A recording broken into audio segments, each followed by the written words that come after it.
11-12 যে topic wise পড়াবো। ওকে, আর কি আর এটা যেই লেভেলের যেই মেন অ্যাডভান্স নিট লেভেলের জন্য আমরা প্রিপারেশন করাবো। ঠিক আছে, আর একটা কথা বলে রাখি, যারা যারা চ্যানেলটাকে এখন সাবস্ক্রাইব করোনি সাবস্ক্রাইব করো, বেল আইকন প্রেস করো, আর তোমাদের বন্ধুদের কাছে বেশি বেশি করে শেয়ার করো। ঠিক আছে, আচ্ছা তাহলে আমরা যে চ্যাপ্টারটা পড়ছিলাম সেটা ছিল অ্যাটমিক স্ট্রাকচার।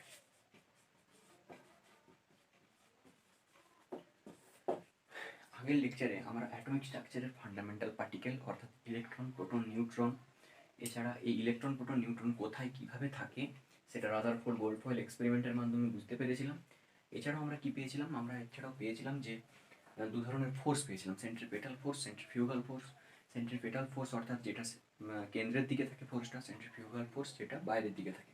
ওকে, আর এটাও জেনেছিলাম যে দুটো ফোর্স কী হয়, সবসময় সমান হয়, centripetal equal to centrifugal force. ওই জন্যই কী হয়, পৃথিবী মানে সূর্যের চারিদিকে গোল গোলভাবে ঘুরতে পারে, সক্ষম হয়। ঠিক আছে, এরপরে একটা যেটা বড় জিনিস সেটা পড়তে হবে, সেটা হলো ওয়েভ বা তরঙ্গ। What is wave? তরঙ্গ কি? আচ্ছা, তরঙ্গ কি? তরঙ্গ হচ্ছে মানে কি বলবো, যে এখান থেকে আমি যে কথা বলছি কথাটা আমার সামনে যে দাঁড়িয়েছে তার কানে পৌঁছচ্ছে, তো এটার মাধ্যমটা কি? এটা একটা তরঙ্গ, এটা একটা তরঙ্গের মাধ্যমে কথাটা তার কানে যে পৌঁছায়। ঠিক আছে, এই তরঙ্গ যাওয়ার জন্য অবশ্যই একটা মাধ্যম দরকার হয়। আমরা তিনটে মাধ্যমের কথা জানি, জল, বাতাস আর সলিড বা কঠিন যে কোনো পদার্থ। ঠিক, অর্থাৎ কঠিন, তরল, গ্যাস। ঠিক আছে, তো এই কঠিন, তরল, গ্যাস তার মধ্যে আমরা যে কথাটা বলি সেটা গ্যাস মাধ্যমে যায়। ঠিক আছে, এই কঠিন মাধ্যমে কথা কিন্তু আরও তাড়াতাড়ি মানুষের কাছে পৌঁছতে পারবে, বা কথা বা যে কোনো তরঙ্গ আরও তাড়াতাড়ি ফ্লো হয়।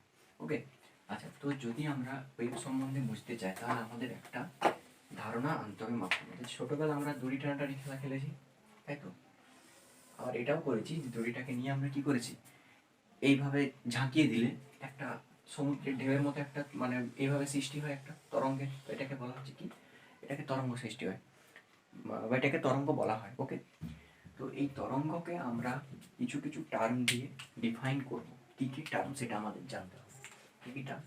তো তরঙ্গের যে আপার পজিশনটা, তরঙ্গের যে আপার পজিশন আর একটা লোয়ার পজিশন আছে, একটা আপার পজিশন একটা লোয়ার পজিশন। এই আপার পজিশনটাকে বলা হচ্ছে ক্রেস্ট, CREST, ক্রেস্ট। এই লোয়ার পজিশনটাকে বলা হয় ট্রাপ, TROUGH। প্রোনাউন্সিয়েশন তোমরা যেমন ইচ্ছা করতে পারো, স্পেলিং ঠিক আছে। ওকে, তো ক্রেস্ট অ্যান্ড ট্রাপ।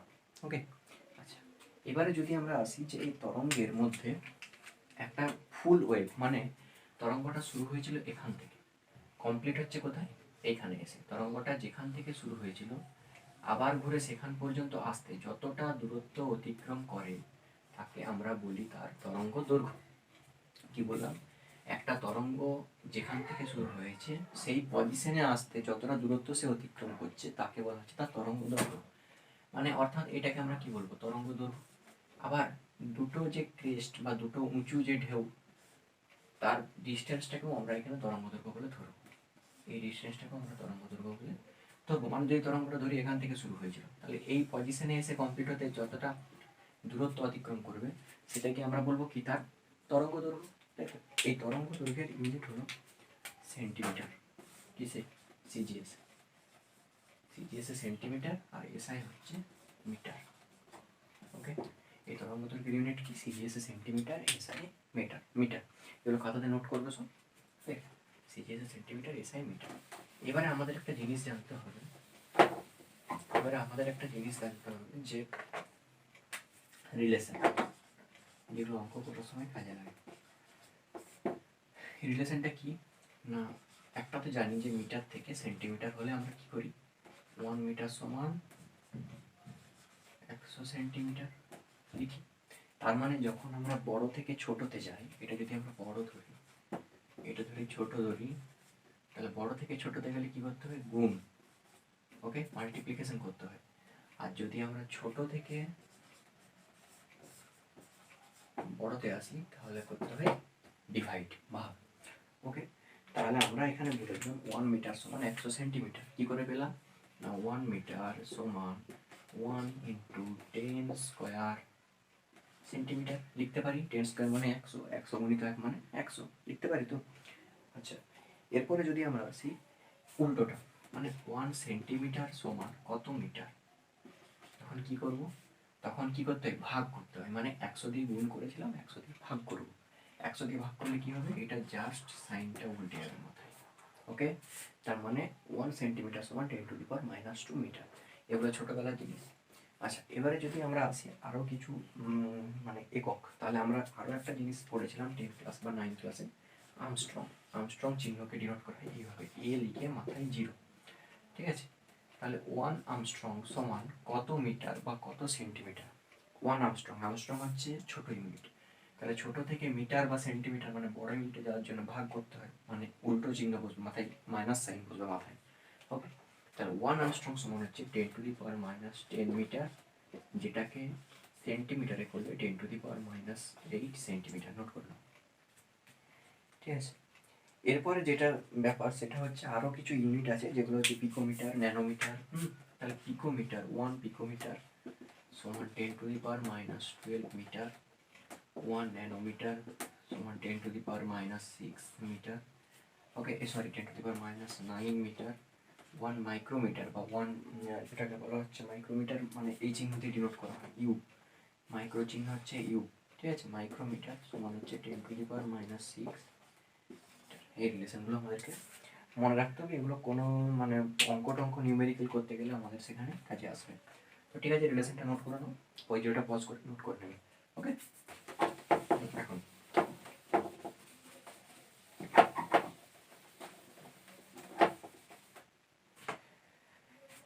এখন যদি আসি যে কম্পাঙ্ক, কম্পাঙ্ক জিনিসটা কি,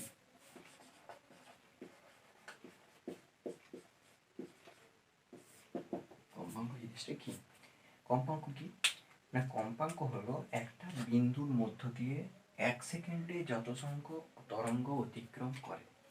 আই মিন, যদি আমরা এটা ধরি যে একটা রাস্তা যেটা দিয়ে তরঙ্গ যাবে, 1 সেকেন্ডে, 1 সেকেন্ডে ধরো 1 সেকেন্ডে তরঙ্গটা এতটা পৌঁছচ্ছে। এবারে 1 সেকেন্ডে তরঙ্গটা যতটা দূরত্ব অতিক্রম করবে তাকেই বলা হচ্ছে তার কম্পাঙ্ক। যদি এখান পর্যন্ত যেতে 1 সেকেন্ড সময় লাগে, তাহলে এই দূরত্বটাই হবে কি এর কম্পাঙ্ক, অর্থাৎ ভাইব্রেশন, নাম্বার অফ ভাইব্রেশন। কম্পাঙ্ক মানে কি বুঝতে পারি, ভাইব্রেশন, জিনিসটা কাঁপবে। যদি 1 সেকেন্ডে এটা এখান পর্যন্ত আসতে 1 সেকেন্ড সময় লাগে, যদি আমার এখান পর্যন্ত আসতে 1 সেকেন্ড সময় লাগে, তাহলে কি হচ্ছে, এখানে নাম্বার অফ ভাইব্রেশনটা বেশি, দেখতেই পাচ্ছ কটা কটা তরঙ্গ সৃষ্টি হচ্ছে। মানে এখান পর্যন্ত যেটা আসে সেটাকে বলা হয় ফুল ওয়েভ। এখান থেকে এখান পর্যন্ত ডিস্টেন্সটাকে বলা হচ্ছে একটা ফুল ওয়েভ, পূর্ণ তরঙ্গ। আর এখান পর্যন্ত হলে সেটা, এখান পর্যন্ত হলে সেটা অর্ধ তরঙ্গ, হাফ ওয়েভ। ঠিক আছে, তাহলে এই ডিস্টেন্সটাকে বলা হয় ফুল ওয়েভ বা পূর্ণ তরঙ্গ। ওকে, আচ্ছা, যদি আমরা ভাবি যে একটা সেকেন্ডের মধ্যে কটা পূর্ণ তরঙ্গ হচ্ছে, একটা, দুটা, তিনটা। ঠিক আছে, তাহলে 1 সেকেন্ডে 3টা মানে পূর্ণ তরঙ্গ হচ্ছে, তার মানে জায়গাটায় কি ভাইব্রেশনটা বেশি হচ্ছে।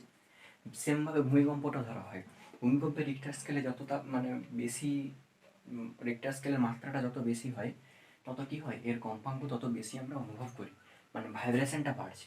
ঠিক আছে, তাহলে 1 সেকেন্ডে একটা তরঙ্গ যতটা দূরত্ব অতিক্রম করে তাকে তার কম্পাঙ্ক বলা হয়। এই কম্পাঙ্কের ইউনিট হলো হার্জ। এই কম্পাঙ্কের ইউনিট কি, কম্পাঙ্কের ইউনিট হলো হার্জ, কে আমরা এইচ জেড দিয়ে চিহ্নিত করি। ঠিক আছে, হার্জ, এটাকে বলা হয় কি, বলা হয় কি হার্জ, HEREZ, হার্জ। ওকে, আচ্ছা, এবারে যদি আমরা আসি কম্পাঙ্ক হলো, এরপরে যদি বলা হয় তরঙ্গ বেগ, তাহলে তরঙ্গ বেগ বলতে কি বুঝি, আমরা এটা পড়লাম যে 1 সেকেন্ডে যতগুলো ভাইব্রেশন হচ্ছে, যটা সংখ্যক হচ্ছে, 1 সেকেন্ডে যটা ভাইব্রেশন হচ্ছে তাকে আমরা কম্পাঙ্ক বলছি। আর 1 সেকেন্ডে তরঙ্গটা যতটা দূরত্ব অতিক্রম করবে তাকে আমরা বলছি তার বেগ। তাকে আমরা কি বলছি, তার বেগ বা ভেলোসিটি। তাহলে কি বললাম, না 1 সেকেন্ডে ডিস্টেন্স যেটা করবে বা দূরত্ব যেটা অতিক্রম করবে সেটা করবো বেগ, আর 1 সেকেন্ডে নাম্বার অফ ওয়েভ যদি করে তাকে আমরা বলবো কি কম্পাঙ্ক, বা ইংলিশে বলা হয় ফ্রিকোয়েন্সি। ওকে, ভেলোসিটি বেগের ইউনিট কি? বেগের ইউনিট মিটার পার সেকেন্ড বা সেন্টিমিটার পার সেকেন্ড বা পিকোমিটার হতে পারে, মাইক্রোমিটার হতে পারে, ন্যানোমিটার হতে পারে, যা ইচ্ছে হতে পারে। ঠিক আছে, তাহলে এটা নিয়ে মূলত মাথা ঘামানোর দরকার নেই। এটা 1 সেকেন্ডে যতটা দূরত্ব যাবে সেটাকে আমরা বলবো বেগ, 1 সেকেন্ডে যতগুলা ওয়েভ যাবে ততগুলোকে বলবো এটা কম্পাঙ্ক। ওকে, তাহলে ক্লিয়ার হয়েছে কী কী বললাম এখন পর্যন্ত? ল্যামডা, ল্যামডা মানে হচ্ছে তরঙ্গ দৈর্ঘ্য বা ওয়েভ লেন্থ, যেটাকে আমরা ল্যামডা দিয়ে ডিনোট করি। আচ্ছা, ফ্রিকোয়েন্সি, ফ্রিকোয়েন্সিকে আমরা কম্পাঙ্ক বলি, বা কম্পাঙ্ক মানে ফ্রিকোয়েন্সি মানে 1 সেকেন্ডে যতগুলো ওয়েভ যাবে ততগুলোকে আমরা কম্পাঙ্ক বলছি। বেগটা কি 1 সেকেন্ডে যতটা দূরত্ব যাবে তাকে আমরা বলছি কি বেগ বা ভেলোসিটি। ওকে, আচ্ছা এবারে আসা যাক তরঙ্গ সংখ্যা। তরঙ্গ সংখ্যাটা কি? তরঙ্গ সংখ্যা হচ্ছে যে, আচ্ছা এটা আমরা কি পড়েছি যে 1 সেকেন্ডে কতটা দূরত্ব অতিক্রম করছে সেটাকে আমরা বলেছি ভেলোসিটি। 1 সেকেন্ডে তরঙ্গ কতটা দূরত্ব অতিক্রম করছে ভেলোসিটি। 1 সেকেন্ডে কতগুলো তরঙ্গ যাচ্ছে সেটাকে আমরা কম্পাঙ্ক। ঠিক আছে, আর তরঙ্গ দৈর্ঘ্যটা কি না, একটা ক্রেস্টের সঙ্গে আর একটা ক্রেস্টের দূরত্ব, বা একটা ট্রাফের সঙ্গে একটা ট্রাফের দূরত্ব, বা একটা ফুল ওয়েভ কমপ্লিট হতে যতটা দূরত্ব যায় সেটাকে বলবো তরঙ্গ দৈর্ঘ্য। তরঙ্গ সংখ্যাটা কি? তরঙ্গ সংখ্যা বা যেটাকে আমরা বলি ওয়েভ নাম্বার। ঠিক আছে, এটাকে ডিনোট করা হয় নিউ, নিউ মানে ফ্রিকোয়েন্সি। আচ্ছা, কোনটাকে কি বলা হয়? ল্যামডা। ল্যামডা মানে হচ্ছে ওয়েভ লেন্থ, নিউ মানে হচ্ছে, নিউ মানে ভি এর মতন উপরটা বাঁকাতে হবে। ওকে, ফ্রিকোয়েন্সি, বা এটাকে বলা হচ্ছে কি কম্পাঙ্ক, এটাকে বলা হচ্ছে তরঙ্গ দৈর্ঘ্য। যখন নিউর মাথায় বার পড়ে যাবে সেটাকে বলা হবে কি ওয়েভ নাম্বার বা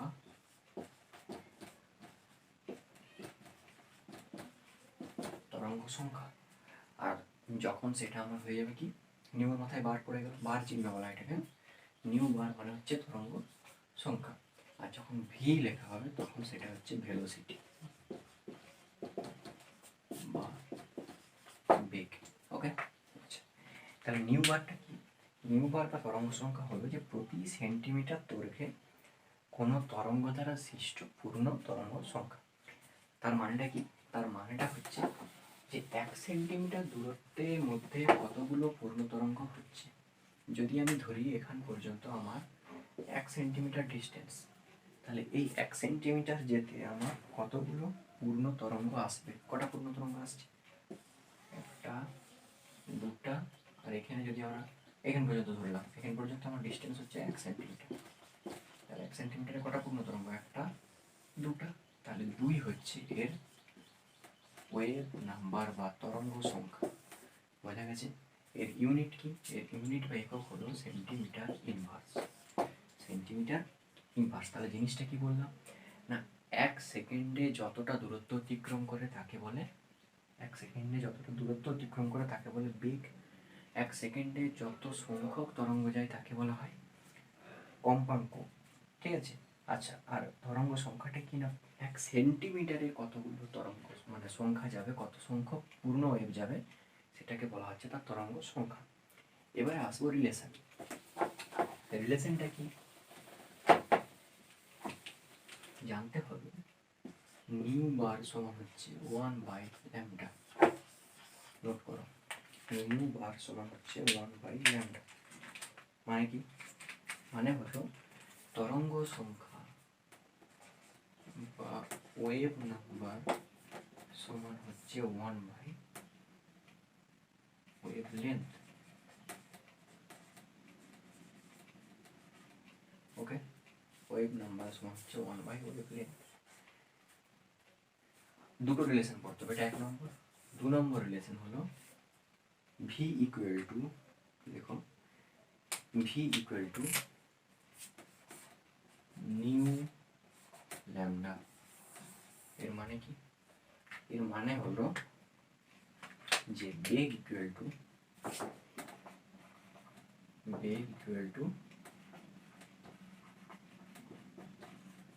কম্পাঙ্ক ইন্টু তরঙ্গ দৈর্ঘ্য। কি বললাম? এর মানে হলো বেগ ইকুয়াল টু কম্পাঙ্ক ইন্টু তরঙ্গ দৈর্ঘ্য, তাই তো? নিউ মানে ফ্রিকোয়েন্সি, বা এটাকে বলতে পারি যে velocity equal to frequency into wavelength. Okay, তাহলে দুটো রিলেশন আমরা পড়লাম। কি কি পড়লাম? যে অ্যাটমিক স্ট্রাকচার এই ওয়েভলেন্থের ক্ষেত্রে কি হয়, নিউ বার সমান হচ্ছে 1/λ, বা ওয়েভ নাম্বার ইকুয়াল টু হচ্ছে 1/ওয়েভ লেন্থ, তরঙ্গ সংখ্যা ইকুয়াল টু সমান তরঙ্গ 1/তরঙ্গ দৈর্ঘ্য। আরেকটা কি, এটা হচ্ছে ভেরি ইম্পর্টেন্ট রিলেশন, এখান থেকে অনেক রকমের ম্যাথ আসতে পারে, সেটা আমি করাবো 2-4টে ম্যাথ। তো V equal to nu lambda মানে কি, তরঙ্গ ভেলোসিটি বা বেগ সমান হচ্ছে কম্পাঙ্ক ইন্টু তরঙ্গ দৈর্ঘ্য। ওকে, আচ্ছা, এবারে এখান থেকে তোমরা করতে পারবে, যদি এখান থেকে দেয় যে V equal to nu lambda দিলে, এবারে যদি বলে ল্যামডা সমান কত, তাহলে ল্যামডা সমান হচ্ছে ভি বাই নিউ, এটা করেছে ছোটবেলায়, এগুলো পারবে। ভি বাই নিউ, বা নিউ সমান কত, নিউ সমান ভি বাই ল্যামডা। এইসব রিলেশন, এগুলো মানে ছোটোখাটো রিলেশন, এগুলো তোমরা ওখান থেকেই করতে পারবে। মেন দুটো রিলেশন আমরা মনে রাখবো, একটা হচ্ছে V equal to nu lambda, আর একটা হচ্ছে nu bar equal to 1/λ। Okay, আচ্ছা, অঙ্কটা করাবো তার আগে একবার দেখে নিই। এরপরে যেটা পড়াবো সেটা হচ্ছে হাইড্রোজেন রেখা বর্ণালী।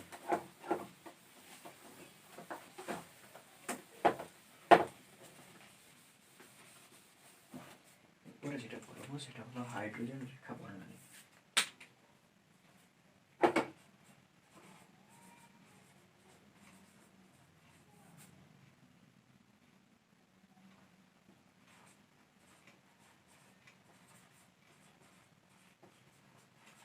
হাইড্রোজেন লাইন স্পেকট্রা বা হাইড্রোজেন লাইন মানে রেখা, স্পেকট্রা মানে বর্ণালী, যেটাকে আমরা আগের দিন বলেছিলাম লাইন স্পেকট্রা বা অ্যাটমিক স্পেকট্রা বা বিচ্ছিন্ন বর্ণালী বা ডিসকন্টিনিউয়াস স্পেকট্রা। ওকে, তো একটা যখন বিশুদ্ধ হাইড্রোজেনকে নিয়ে বিজ্ঞানী বামার কে গবেষণা করেছিল, এটা নিয়ে বিজ্ঞানী বামার, মনে রাখবে বিজ্ঞানী বামার, BALMER, বামার। তো বিজ্ঞানী বামার যখন এই ইয়ে নিয়ে গবেষণা করেছিলেন হাইড্রোজেন গ্যাস নিয়ে, তখন তিনি হাইড্রোজেন গ্যাসকে যখন স্পেকট্রোমিটার যন্ত্রের মাধ্যমে দেখেছিলেন, তখন কি করেছিলেন না, তিনি কিছুগুলো লাইন পেয়েছিলেন, যে লাইনগুলো আমরা আগে বলেছিলাম যে একটা তরঙ্গের মধ্যে থাকে। কি যখন স্পেকট্রোমিটার যন্ত্রের সাহায্যে, কিন্তু দেখো এ তো আর পরমাণুকে তো আর চোখে দেখা যায় না, যে তাকে আমরা পৃথিবীর মাধ্যমে পাস করালে আমরা বর্ণালী দেখতে পাবো, ঠিক আছে? তো এটাকে আমরা কি করব, স্পেকট্রোমিটার যন্ত্রের সাহায্যে আমরা কি করলাম, এই পরমাণুকে যদি আমরা দেখি, তাহলে এর মধ্যে আমরা এইভাবে বর্ণালী দেখতে পাই, ঠিক আছে, যেগুলোকে পারমাণবিক বর্ণালী বলা হয়। তো বিজ্ঞানী বামার কি করলেন, হাইড্রোজেনকে স্পেকট্রোমিটার যন্ত্রের সাহায্যে দেখলেন, যেখান থেকে তিনি 4 রকমের হাইড্রোজেনের বর্ণালী পেল, যেটা তিনি দেখতে পেয়েছিলেন। 4 রকমের হাইড্রোজেন বর্ণালী পেল, যেটা তিনি চোখে দেখতে পেয়েছিলেন। তো আমরা একটা জিনিস জানি, যে চোখে যে জিনিসটা দেখতে পাই, যে আলোটা আমরা চোখে দেখতে পাই, সেটাকে বলা হয় ভিজিবল রে বা দৃষ্টিগোচর। কি বলা হয়, যেটা আমরা দেখতে পাই সেই রেটাকে কি বলা হয়?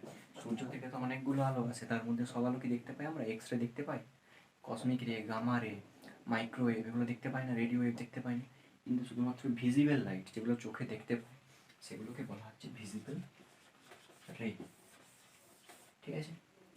তাহলে ভিজিবল রে জিনিসটা কি না, এই ভিজিবল রে হচ্ছে দৃষ্টিগোচর বর্ণালী, একে বলা হয় কি, বাংলায় বলা হয় দৃষ্টিগোচর বর্ণালী, ঠিক আছে? তো এই আলোর মধ্যে তিনি এই 4টা বর্ণালী দেখতে পেয়েছিলেন। 4টা বর্ণালী কি কি? প্রথমে যেটা পেয়েছিলেন সেটা ছিল লাল, মানে 4টা বর্ণালীর প্রথমটা ছিল লাল, লালটার নাম দিলেন H আলফা, হাইড্রোজেন আলফা, ঠিক আছে? তারপরে যেটাকে দেখতে পেলেন সেটা ছিল নীলাভ সবুজ, কি ছিল? নীলাভ সবুজ, নীলাভ সবুজ, এটার নাম দিলেন এইচ বিটা।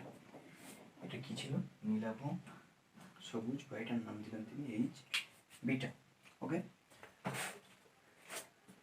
আচ্ছা, এরপরে 3 নম্বর যে তুমি দেখতে পেয়েছেন সেটা ছিল ব্লু।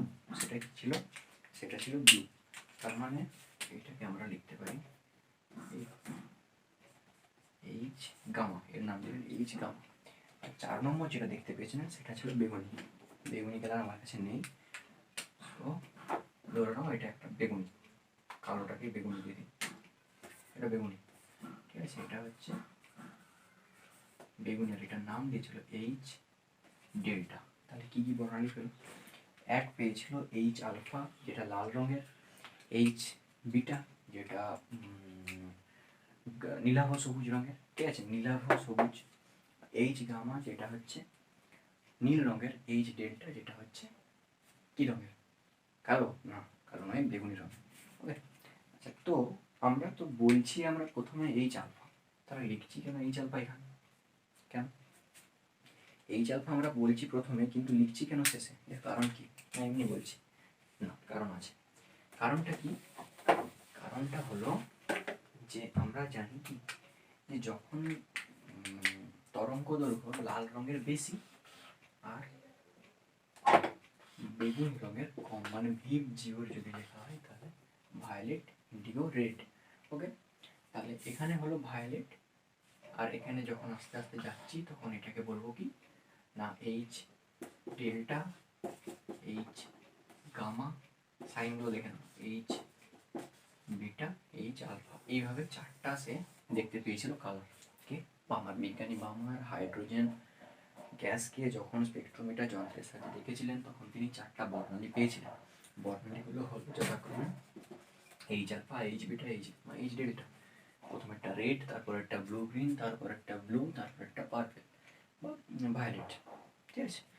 তো এই 4টার মধ্যে বিজ্ঞানী বামার একটা জিনিস বলেছিলেন, আমরা একটা জিনিস আগে বলো যে কালার আমরা কখন দেখতে পাই। এটা ছোটবেলায় হয়তো সবাই পড়েছো বা অনেকে জানো না, সে বলে দিয়েছি আমি ব্যাপারটা।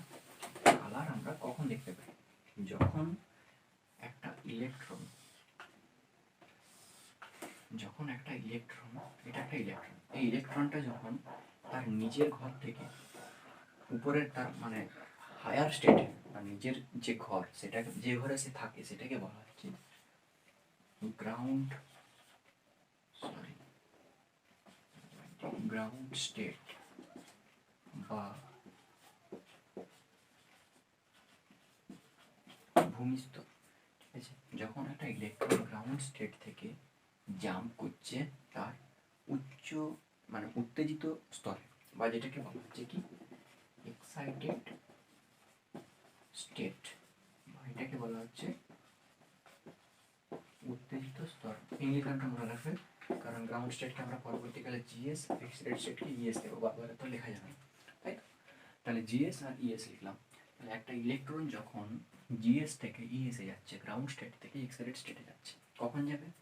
যখন তার উপরে লাইট পড়বে, ঠিক আছে? লাইট বা হিট পড়বে। কারণ একটা জল গরম তাওয়ার উপরে যদি আমরা এক ফোঁটা জল ফেলি, জলটা কি হয়? জাম্প করে না? আর নর্মালি যদি কোনো মানুষকেও গরম তার উপরে বসে দেওয়া হয়, সে কি বসে থাকবে? থাকবে না, তাই তো? সে জাম্প করবে বা উঠে পালাবে, তাই তো? তো এখানে আমরা কি করছি, লাইটকে যদি আমরা একটা ইলেকট্রনের উপরে ফেলি তাহলে সেটা কি করবে? এক্সাইটেড হয়ে তার উপরের স্তরে যাবে, উপরের ঘরে যাবে। কিন্তু লোকের ঘর, এটা অন্য কারো ঘরে একটা ইলেকট্রনকে কতক্ষণ থাকতে দিবে? যতক্ষণ লাইট আসবে, ঝড় বাতাস যাবে। তার যতক্ষণ লাইট পাচ্ছে ততক্ষণ ইলেকট্রনটা অন্য ঘরে থাকছে, তার উপরের ঘরে থাকছে এনার্জি পেয়ে, ঠিক আছে? তাহলে এখান থেকে লাইট থেকে শক্তি নিচ্ছে, শক্তি নিয়ে ইলেকট্রনটা জাম্প করছে তার উপরের ঘরে। কিন্তু যখনই লাইটের আলোটা বন্ধ হয়ে যাচ্ছে তখন ইলেকট্রন আবার তার নিজের ঘরে ঘুরে আসছে, এবং ঘুরে আসার সময় লাইটকে এইচ নিউ দিয়ে লেখা হয়, জানো এটা তোমরা নিশ্চয়ই, শ্যালক সংশ্লেষ যখন ছোটবেলায় পড়েছিলে তখন এইভাবে করেছিলে না, যে কৈশিক জল প্লাস ক্লোরোফিল থেকে এইচ নিউ দিয়ে, তীর চিহ্ন দিয়ে মাথায় এইচ নিউ লিখেছিলাম গ্লুকোজ। তো এইচ নিউ মানে লাইট শক্তি, এটাকে এনার্জিও বলা যেতে পারে। ঠিক আছে, এটা পড়াবো। তো এনার্জিটা যখন শোষণ করে সে উপরে স্টেটে জাম্প করছে, যখন ঘুরে আসার সময় তখন এনার্জিটা কী করবে, সে বিকিরণ করবে। এনার্জিটা কী করবে, আস্তে আস্তে সে নিজের ঘরে ঘুরে আসার সময় ছড়িয়ে দেবে। যখন এনার্জিটা ছড়াচ্ছে আমরা সেই এনার্জিটাকে দেখতে পাই লাইট, মানে কালার হিসাবে, রং হিসাবে। ঠিক আছে, ধরো তোমরা বোর্ডের রংটা, এই রংটা কি দেখছো, লাল রং, তাই তো? এই লাল রংটা দেখার কারণ কি জানো? এই লাল রংটা দেখার কারণ হলো এই এত সব ফান্ডামেন্টাল জিনিস। এই ইলেকট্রন জাম করছে, সেখান থেকে আবার ঘুরে নিচের ঘরে আসছে, তখন আমরা এই লাল রং দেখতে পাচ্ছি। আবার তখনও না, আবার একটা কজ আছে। কজটা কি না, লাইট, এই জিনিসটা দেখো, যে যদি আমরা বলি artist wheel,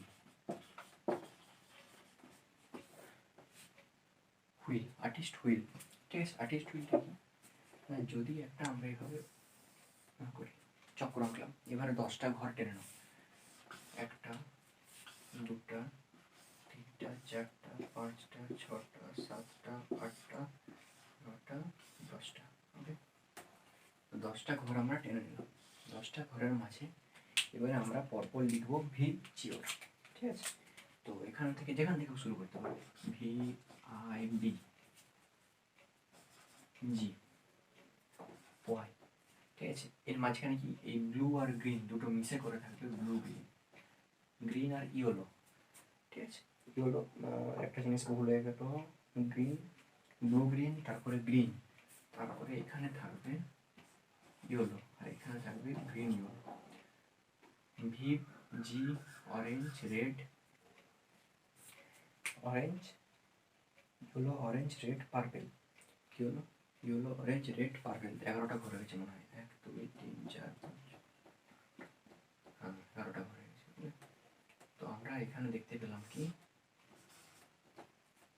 V I B BG G G Y Y O R P.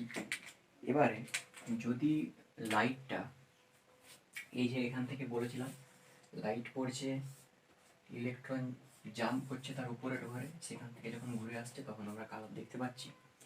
এবারে কথাটা হচ্ছে যে যে কালারের লাইটটা আসে, ধরো এখানে এই যে একটা লাল রঙের কালার দিয়েছি, তো লাল রঙেরই লাইট পড়েছে। লাল রঙের লাইট কোথায় আছে, এখানটায়, ঠিক আছে। তাহলে যখন লাল রঙের লাইট পড়ছে, ইলেকট্রন জাম্প করার পরে আমরা কি রং দেখতে পাবো, লাল রং পড়ার পরে তার অপোজিট রংটা দেখতে পাবো, মানে ব্লু গ্রিন। তাহলে আমরা এই যে বা লাল রংটা দেখতে পাচ্ছি, ঠিক আছে। ধরো এখানে ইলেকট্রনটা যখন জাম্প করার সময় লাল রং নিয়ে জাম্প করছে, লাল রঙের লাইট এসে পড়তে সে জাম্প করছে, ঠিক আছে। অ্যাকচুয়ালি লাইট পড়ে কি সাদা রঙের, সূর্য থেকে আসে সাদা রঙের। এবারে একটা ইলেকট্রন সব রঙের লাইটকে ক্যাপচার করতে পারে না, ঠিক আছে। একটা ইলেকট্রন পার্টিকুলার একটা লাইটকে ক্যাপচার করতে পারে, বা অন্য লাইটকেও ক্যাপচার করতে পারে, যে এখান থেকে এতটা পর্যন্ত এই ওয়েভলেন্থে সব লাইটকে ক্যাপচার করে। তো ধরো তার মধ্যে রেড লাইট আসছে, তো রেড লাইটের ওয়েভলেন্থের, রেড লাইটের যখন ইলেকট্রনটা ক্যাপচার করছে, সে জাম্প করছে তার উপরের স্টেটে, যখন ফিরে আসছে তখন কিন্তু সে রেড লাইট নিয়ে আমাদেরকে দেখা দিচ্ছে না, তখন দেখা দিচ্ছে কী রূপে, তখন দেখা দিচ্ছে ব্লু গ্রিন। এই আর্টিস্ট হুইলটা এই জন্যই আঁকা, এর অপোজিট কালারটা আমরা দেখতে পাই, যে কালার অ্যাবজর্ব করে তার অপোজিট কালারটা আমরা দেখতে পাই। ধরো একটা গোলাপ, গোলাপ ফুলের রং হচ্ছে লাল, কি গোলাপ, কিংবা ধরো মেরিগোল্ড হলুদ, গাঁদা ফুলের রং কি হলুদ। এই হলুদ রংটা দেখার কারণ কি, হলুদ রংটা যদি আমরা দেখতে পাই তাহলে সে কোন রং অ্যাবজর্ব করছে বা শোষণ করছে, তাহলে হলুদ রঙের অপোজিটে কি আছে, ইন্ডিগো। তাহলে সে ইন্ডিগো কালারটাকে শোষণ করছে, আর আমরা যখন দেখছি, চোখে যখন দেখছি তখন আমরা দেখতে পাচ্ছি ইয়েলো, ওকে। এই জিনিসটা মাথায় রাখতে হবে, ঠিক আছে। তাহলে এখানে আমরা হাইড্রোজেনের ক্ষেত্রে কি পেয়েছিলাম, হাইড্রোজেনের ক্ষেত্রে পেয়েছিলাম যে নিউ, মানে যখন হচ্ছে H alpha H beta H gamma H delta 4টা ওয়েভলেন্থের লাইট অ্যাবজর্ব করে আমরা কালার দেখতে পেয়েছিলাম কি, যথাক্রমে লাল, নীলাভ সবুজ, নীল আর বেগুনি, ঠিক আছে। এবারে যে যার একটা ওয়েভলেন্থ আছে, ওয়েভলেন্থগুলো লিখে দিচ্ছি, নোট করে নাও। ওয়েভলেন্থ হচ্ছে H alpha H beta H gamma H delta, এটা লাল, এটা হচ্ছে নীলাভ সবুজ, হচ্ছে নীল, এটা হচ্ছে বেগুনি। এর ওয়েভলেন্থ কত? লালের ওয়েভলেন্থ হচ্ছে 6563, 6563 অ্যাংস্ট্রম, 4861 অ্যাংস্ট্রম। কার এটা? নীলাভ সবুজের। তারপরে যদি আমরা আসি নীল কালার, এর হচ্ছে 4341, 4341 আর্মস্ট্রং আর 4102 আর্মস্ট্রং। ওকে, তো এগুলো হচ্ছে ওয়েভলেন্থ। এবারে কথা হলো, নোট করে নাও, যে কথা হলো ইলেকট্রনটা কোথা থেকে কোথা জাম্প করে। সবাই তো আর একতলায় থাকে না, সবাই গ্রাউন্ড ফ্লোরে থাকে না, কেউ কেউ একতলাতে থাকে, কেউ দুতলাতে, কেউ তিনতলাতে, কেউ চারতলাতে, ঠিক আছে। তো ইলেকট্রনগুলো সেরকম, কেউ গ্রাউন্ড ফ্লোরে থাকে, কেউ তার উপরের ঘরে থাকে। মানে যদি গ্রাউন্ড ফ্লোরটা ফিল আপ হয়ে যায় তাহলে সে কোথায় থাকবে? একতলাতে। একতলা ফিল আপ হলে দোতলাতে, দোতলা ফিল আপ হলে তিনতলাতে, তিনতলা ফিল আপ হলে চারতলাতে, এভাবে থাকবে। আর যখন সে শক্তি পাবে তখন চারতলা থেকে পাঁচতলা যাবে। ওকে, তো যদি আমরা ধরি গ্রাউন্ড ফ্লোরটাকে ধরি n = 1, ফার্স্ট ফ্লোরকে ধরলাম n = 2, n = 3, n = 4, n = 5, এত দরকার নেই, ঠিক আছে। তো আমরা এখানে একটা জিনিস মনে রাখবো, যে ইলেকট্রন বামার যে ইলেকট্রনগুলো পেয়েছিলেন হাইড্রোজেনের ক্ষেত্রে, ইলেকট্রন স্পেকট্রাগুলো, বামার যে স্পেকট্রাগুলো পেয়েছিলেন, সেখানে ইলেকট্রন সবসময় কোথায় থাকতো? n = 2-তে। কোথায়? n = 2-তে। মানে সবসময় সে n = 2 থেকে n = 3 এ জাম্প করতো, বা n = 2 থেকে n = 4 এ, n = 2 থেকে n = 5 এ, যত এনার্জি পাবে ততটা জাম্প করবে, কিন্তু থাকবে কোথায় সবসময়? n = 2-তে। মনে রাখবে এটা, ঠিক আছে। আচ্ছা, এবার সে এখান থেকে একটা ফর্মুলা দিল, বিজ্ঞানী আমার একটা ফর্মুলা দিল, যে নোট করা হয়ে গেছে, পজ করে নোট করে নেবে, তাহলে ভিডিওটা লেন্দি হয়ে যাবে। তো বিজ্ঞানী আমার একটা ফর্মুলা দিল। ফর্মুলাটা কি?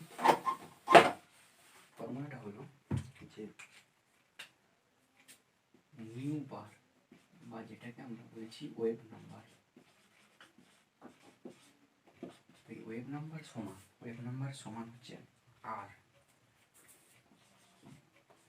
Into 1/n1² minus 1/n2²। কি লিখলাম? নিউ বার বা তরঙ্গ সংখ্যা equal to R into 1/n1² minus 1/n2²। What is R? এই আরটা কি?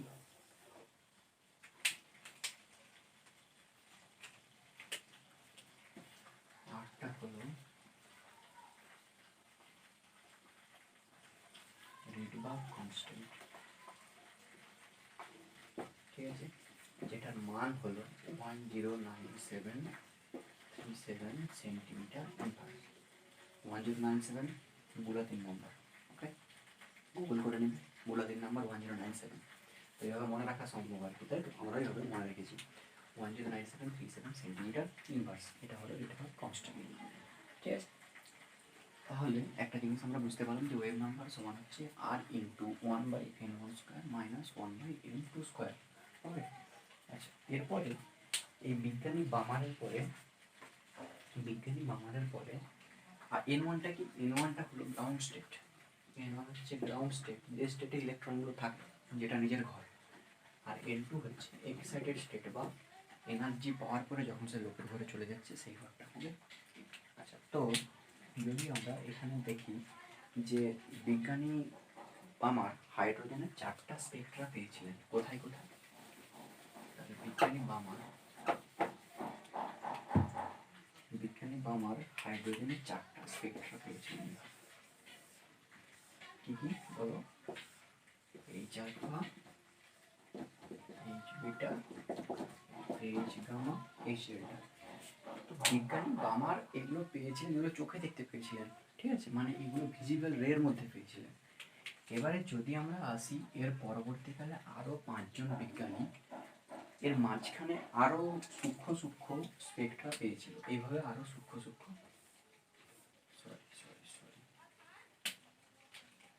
এইভাবে আরো সূক্ষ্ম স্পেকট্রা পেয়েছিল,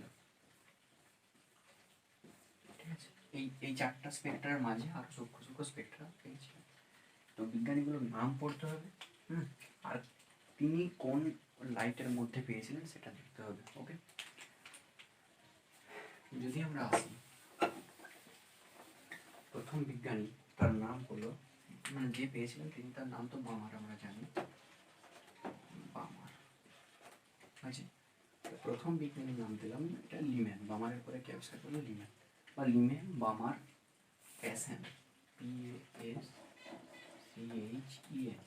প্যাসেন আছে। এবারে ব্র্যাকেট ফান্ড হামফ্রে, এর পরের বিজ্ঞানীর নাম ব্র্যাকেট, তারপরে হলো ফান্ড, তারপরে আসবে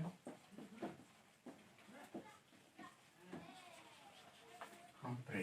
বানানগুলো বলে দিই, LYMAN Lyman, Balmer PASCHEN Paschen, Brackett BRACKET Brackett, Pfund PFUND Pfund, Humphreys HUMPHRE Humphry.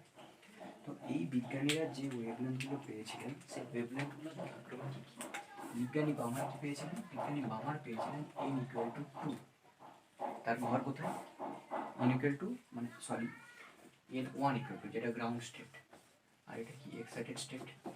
তাহলে n1=2 আর n2= হতেই পারে যা হোক, তাই তো, মানে এর উপরে যা হোক হতে পারে 3, 4, 5 এভাবে ডট ডট ডট হতে পারে। তো এগুলো আমরা পরবর্তীকালে মানে যতদূর ইচ্ছা, আমি একতলায় থাকলে আমি 2, 3, 4, 5, 6, 7, 8 তলা 10 তলা পর্যন্ত যেতে পারি। আর আমি যদি কিন্তু একতলা থেকে আমি কখনো গ্রাউন্ড স্টেটে আসতে পারবো না, ঠিক আছে। আমি যদি দুতলায় থাকি, দুতলা থেকে কোনোদিন একতলা বা গ্রাউন্ড স্টেটে আসতে পারবো না, কিন্তু দুতলা থেকে আমি 3 তলা, 4 তলা, 5 তলা, 6 তলা যেতে পারবো।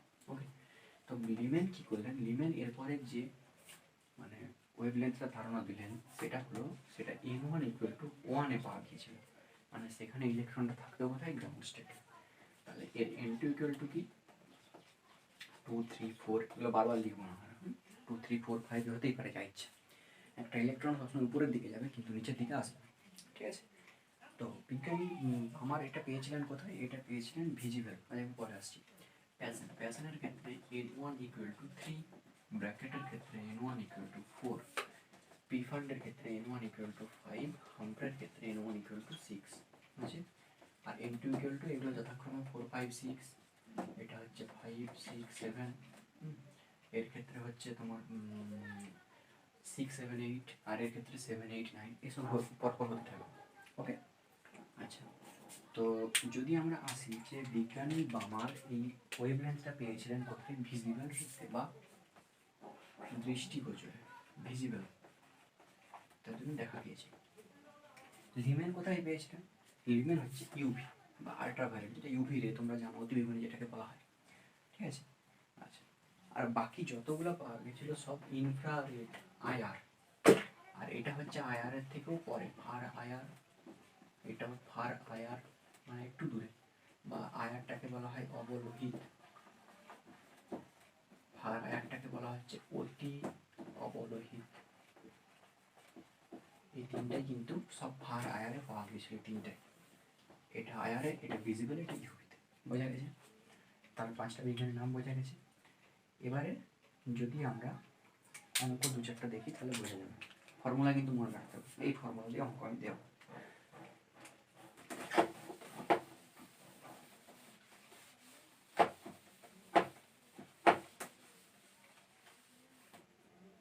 ঠিক আছে, তো অঙ্কটা তোমরা স্ক্রিনে দেখতে পাবে। এখন অঙ্কটা মুখে বলছি, একটু দেখে নাও। যদি বলি যে হাইড্রোজেন বর্ণালীতে বামার সারির H আলফা ও H ডেল্টা এর তরঙ্গদৈর্ঘ্য গণনা করো।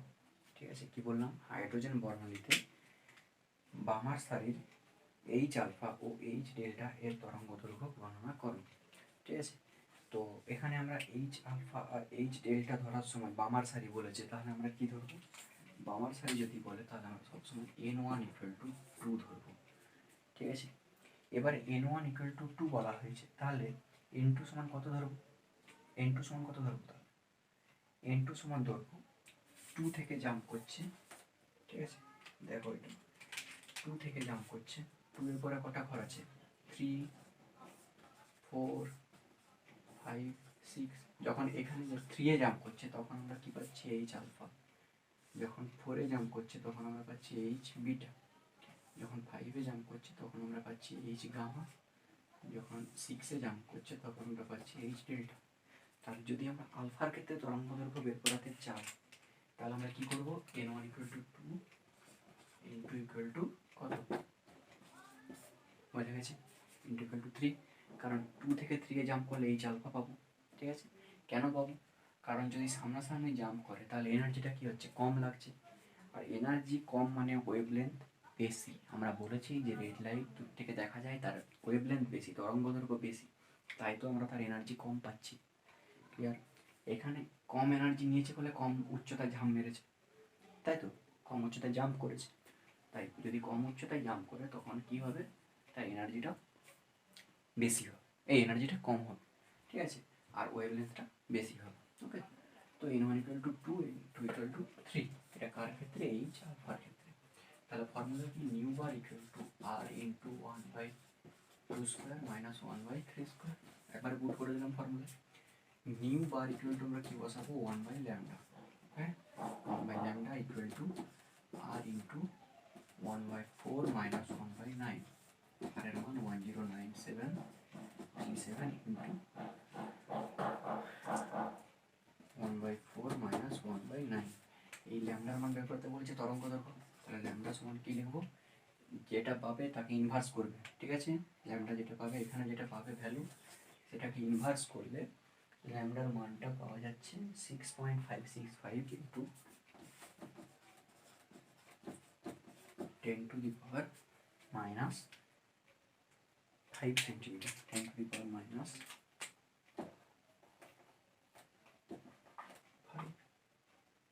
সেন্টিমিটার, এটা ল্যামডা উত্তর পাওয়া যাবে।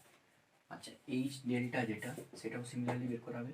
এইচ ডেল্টার n1 = হচ্ছে 2, n1 = 2 সবসময় হবে, ঘর হচ্ছে 2-এ, আর বেশি এনার্জি পাওয়ার জন্য জাম্প করছে কোথায়, n2 = 6। ঠিক আছে, এইটা বোঝা গেছে, তো এইভাবে অঙ্কগুলো করতে হবে। ওকে,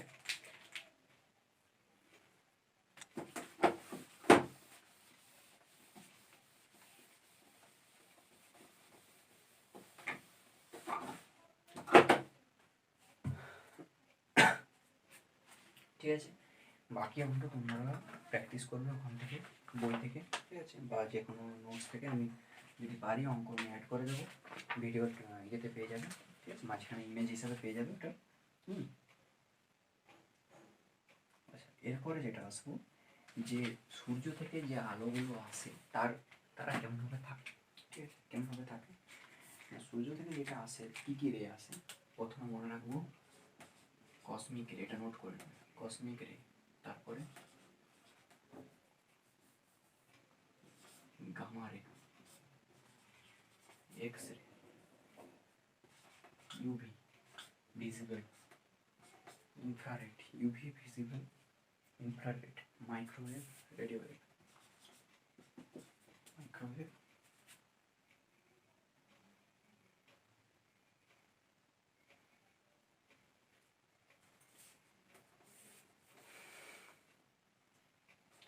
ইনফ্রারেড, মাইক্রোওয়েভ, রেডিওওয়েভ, কি বললাম, cosmic ray, gamma ray, X ray, UV, ultraviolet, visible, infrared, microwave,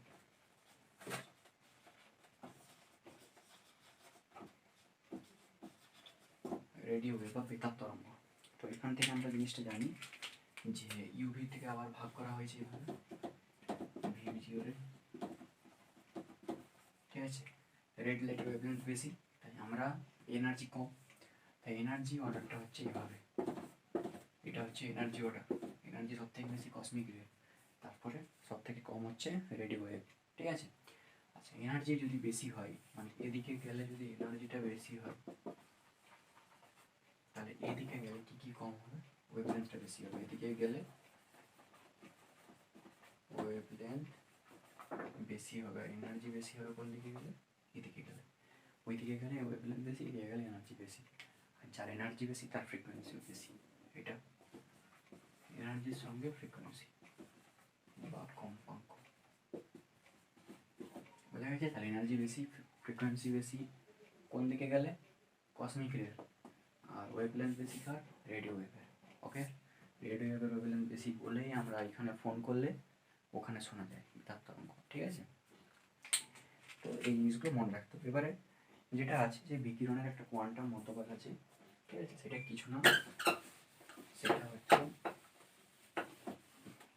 যেটা আগে তোমাদেরকে বলেছি যে এনার্জিটা হচ্ছে সবসময় ফ্রিকোয়েন্সির সাথে প্রপোর্শনাল। এটা কি বিকিরণের কোয়ান্টাম মতবাদ বলা হয়।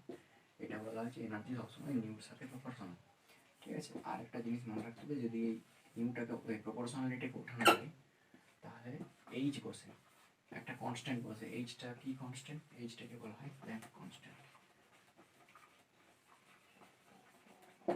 প্ল্যাঙ্ক কনস্ট্যান্ট, প্ল্যাঙ্কের ধ্রুবক বলা হয়। এর মান কত? এর মান হচ্ছে 6.626 ইন্টু 10⁻³ জুল সেকেন্ড। এটা হচ্ছে এসআই। যদি সিজিএসে ধরা হয় তাহলে এটা হবে 6.626 into 10⁻27 joule, sorry, per second.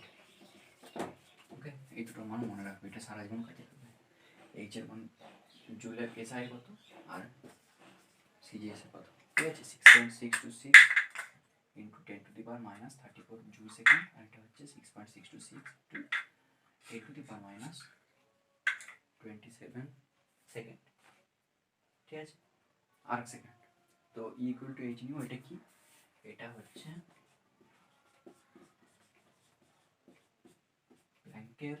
প্ল্যাঙ্কের বিকিরণের কোয়ান্টাম মতবাদ, প্ল্যাঙ্কের কোয়ান্টাম মতবাদ।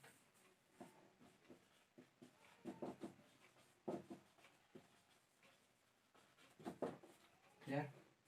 আচ্ছা, তাহলে পর্যন্ত পড়ে রাখো, এরপর আমরা পরের টপিকে পড়তে দেখবো। ওকে, আজকে পর্যন্ত ধন্যবাদ। আর যদি তোমরা চ্যানেলটাকে সাবস্ক্রাইব না করে থাকো, সাবস্ক্রাইব করো, বেশি বেশি করে শেয়ার করো, লাইক করো।